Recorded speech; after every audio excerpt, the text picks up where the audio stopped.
अंबाला से विजिलेंस ने एक पुलिस वाले को रंगे हाथों धर लिया। ये अभी पुंडरी पोस्टिंग था सर।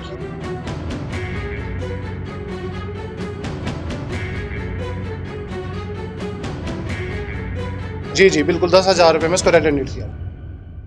नमस्कार दोस्तों, मैं हूं राजीव और आप देख रहे हैं संसार क्रांति। अभी हम खड़े हैं कैथल में और आज अंबाला से विजिलेंस ने एक पुलिस वाले को रंगे हाथों धर लिया। 10,000 रुपए की रिश्वत लेते एक केस में आए थे, जिसकी एवज में गवाही देनी थी। गवाही के नाम पर 10,000 रुपए की रिश्वत मांगी गई। क्या है पूरा मामला, सुनिए। सर पूरा मामला ये था कि मेरे गांव में बारू राम जी का एक्सीडेंट हुआ था और एक FIR सदर थाना में 164 नंबर दर्ज हुई थी 10/10/19 को। अभी उस केस में गवाहियाँ होनी थी और काफ़ी समय से, क्योंकि 4-5 डेट पहले चार्ज लग गया था, PWD में केस था, गवाहियों पे ये लोग आ नहीं रहे थे। 31/1 को मैं अनीता मैडम जी की कोर्ट में गया हुआ था और ये भी वहाँ पे किसी काम से आया हुआ था। तो ये बोले, मैं तो पहचान नहीं रहा था क्योंकि काफ़ी टाइम हो गया था, 19 का और अभी 23 चल रहा है। तो इन्होंने कहा कि राजेंद्र जी, मैं उस केस में, आप गांव वाले केस में मैं आईओ था, मैंने तफ्तीश की और मैंने बड़ा काम किया, उनको क्लेम मिल गया है। मैं ना करता, FIR ना करता तो क्लेम भी ना मिलता, तो उसमें मेरा खर्चा पानी नहीं आपने दिलवाया। मैंने कहा भाई हम तो ये काम नहीं करते। मैंने कहा तुम गवाही पे भी नहीं आ रहे हो। तो ये बोला जी कुछ दिलवाओगे तो हम ठोक के गवाही देंगे, अदरवाइज तो फिर वो बरी हो जाएगा। तो फिर मैंने सोचा भाई ये तो इनका डेली का रूटीन हो गया। जंगी भाई हैं, अपने चीका से हैं भाई, मेरे पास खड़े हैं।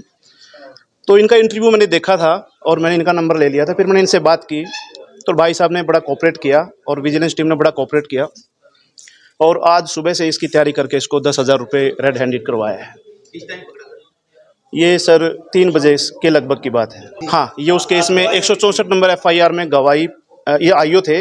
अभी गवाही नहीं था, कई डेट लग चुकी हैं। 5 अप्रैल की अभी नेक्स्ट डेट लगी हुई है माननीय कोर्ट में। नहीं, ये कल मेरे चैम्बर में आए थे। 31 जनवरी के बाद ये कल मेरे चैम्बर में पैसे मांगने आए थे।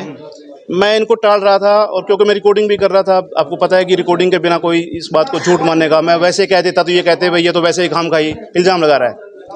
तो मैंने अपने भाई जंगी जी हैं चीका से, मैंने उनसे कांटेक्ट किया। उन्होंने मुझे गाइड किया कि ये लोग कैसे पकड़े जा सकते हैं, भाई साहब आप ऐसा करो। मैंने उनको फॉलो किया और इसकी रिकॉर्डिंग की। फिर भाई साहब को मैंने रिकॉर्डिंग भेजी, उन्होंने विजिलेंस के पास भेजी। जब ये हो गया कि हाँ भाई ये पकड़ने के लायक है और इसका जुर्म बनता है, फिर आज जो है टीम गठित की गई और फिर कोर्ट के पास जो है इसको पकड़ा गया। ये अभी पुंडरी पोस्टिंग था सर। इंस्पेक्टर संदीप अम्बाड़ा।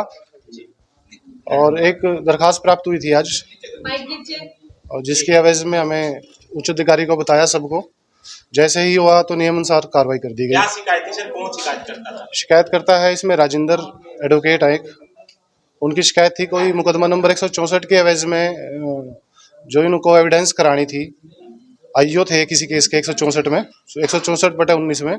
तो एविडेंस के एवज में उन्होंने 10,000 रुपये की डिमांड की थी। गवाही किसी करानी थी, कंप्लेन उनकी सर? नहीं, इसकी खुद की गवाही थी। उसमें कोई एक्सीडेंट केस था, उसमें ये आईओ रहे, उसमें इनकी एविडेंस होनी थी। उस एविडेंस के एवज में उन्होंने 10,000 रुपये की डिमांड की और जिसको रेड हैंडेड 10,000 रुपये में कर दिया। आरोपी कौन है और कहाँ पर ड्यूटी है? ये पुंडरी थाने में है, SI सुभाष। कहाँ से पकड़ा आरोपी? ये कोर्ट के पास से इसको पकड़ा। कौन कौन सी धाराएं कार्रवाई की जाएगी सर? ये 7 PC एक्ट, 13(1) BD तो करप्शन की। जी बिल्कुल 10,000 रुपये में इसको रेड हैंडेड किया। कोर्ट परिसर के बाहर से। ड्यूटी में इसमें ड्यूटी मजिस्ट्रेट बलराज एक्शन है, इरिगेशन।